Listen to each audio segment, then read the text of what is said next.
Hey Pokemon fans, Real Mama Eagle here, also known as Key, and today I'm here to talk to you about my issues with the Generation 4 remakes Brilliant Diamond and Shining Pearl. I do want to preface by saying that Gen 4 is literally my second favorite generation, so this video should definitely not be taken as me disrespecting or criticizing the generation in a negative manner, just pointing out opportunities that I feel as though were missed in this remake. Before we get into this video, don't forget to like and subscribe and let me know what you thought about the Gen 4 remakes below and what remake in the series you think is the best. Now let's get started. Before we get into the potentially controversial opinions about the Gen 4 remakes, I want to point out all the things that I actually liked about the Gen 4 remakes. I actually was surprised to see so many people unhappy with the chibi art style. I personally thought it was stunning and did the original color scheme and vibe of the Gen 4 games very good justice, so I loved it. I actually liked the characters. I thought they were very animated as well. Just a beautiful, beautiful design style for Gen 4 and very fitting. I also like the fact that they didn't keep the original Gen 4 engine. The game was much faster. If you played the original Gen 4, you know the struggle of the original engine. It was a nightmare. I also like the fact that the underground was expanded on, because the underground to me was something that really had a lot of opportunity, but they didn't do enough. They added those open areas where you could basically walk around and see Pokemon in the overworld in the underground. And they did add some Pokemon in the underground that you wouldn't be able to find in the game otherwise. I also like the fact that as a Spiritomb fanatic, it was so much easier for me to get a Spiritomb in Gen 4 as opposed to the original where you had to talk to a bunch of friends. Now I could talk to NPCs, so that was a great improvement. I also will say lastly that one thing I liked about Gen 4 remakes is the fact that they did make Cynthia more difficult. They did give her coverage for different types for Dragon, and people might complain about that, but I thought because the game was relatively easy all the way through,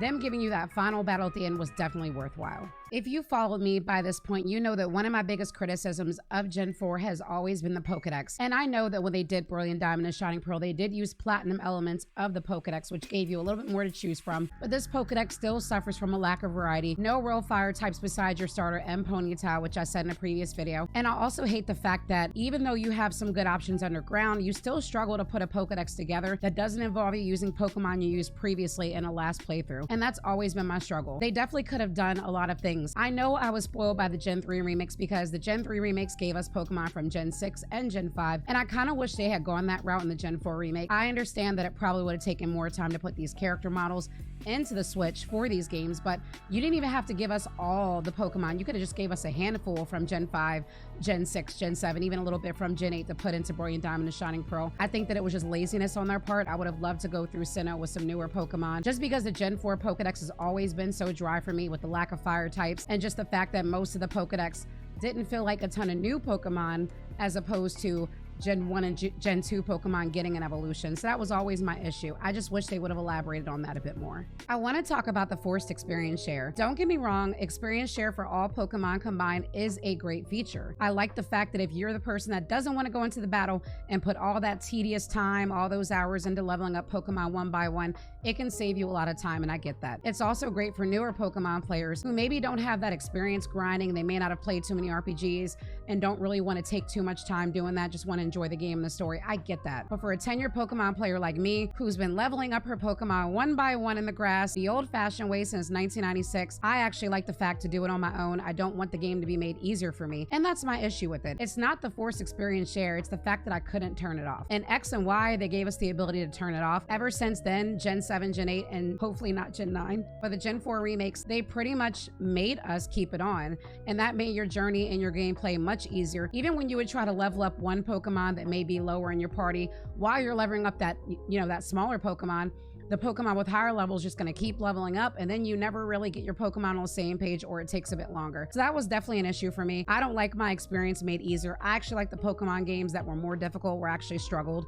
I prefer the difficulty level. So forced experience share in Gen 4 was definitely something I had a big issue with. One of my biggest issues with the Gen 4 remakes was the absurd and unusual difficulty spike. It almost reminded me of Gen 2's in a sense, because the forced experience share did make the game a bit easy for you, but the fact that there were some trainers that were hard, but some that weren't hard, but then the gym battles didn't feel like a struggle, and then the first Cyrus battle felt like a regular battle. That was a big issue for me, because how do you go from the gym leaders and the trainers being so easy to beat with the forced experience share, but then you take this mega difficult jump spike up to the Elite Four and Cynthia and make them twice as hard? That to me was a bit confusing as to why they did that. I'm not sure if they were trying to catch the trainer off guard with the Cynthia battle, show that she was buffed a lot, but I really wish there was more consistency.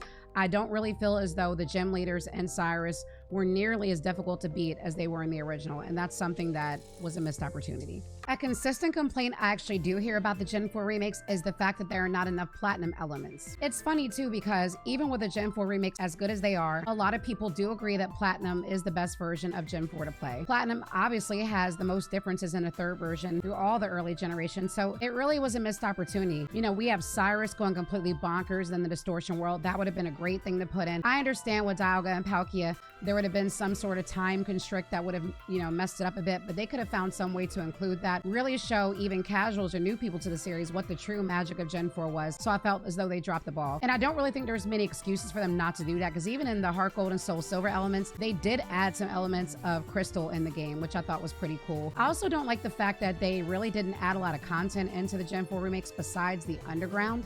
That was definitely a big issue for me, because if you look at the Gen 3 remakes, even Gen 2 added some story elements into their remake, added definitely a few more Pokemon to be accessible just a smidge earlier. But with Gen 3, they added the ability to catch every legendary earlier. You could get Latios or Latias early. Just so many changes that really stood out. They added the Delta episode in the post game. But Gen 4's remakes, besides really adding an underground and some updated graphics, I felt like they didn't really change anything. It was almost like too much of a carbon copy to the original. And people are gonna say it's a remake. Yeah, a remake is when you change things. A remaster is when you keep things mostly the same. So to me, the Gen 4 remakes feel like a remaster, and that's more so my issue. I realize that I just dropped a lot of information and potentially controversial opinions about the Gen 4 remakes, but I want to know what you think in the comments below. Do you think I was too harsh, or do you agree that Gen 4 had room to improve but chose not to? Let me know, and let's have a fun dialogue. Don't forget to like and subscribe as well, and ding that bell so you know when future videos are going live. I am also Real Mama Eagle on all social media platforms, and I do live streams at twitch.tv/RealMamaEagle on Sunday, Monday, Tuesday, and Thursday. Thank you for watching, and I'll see you next time.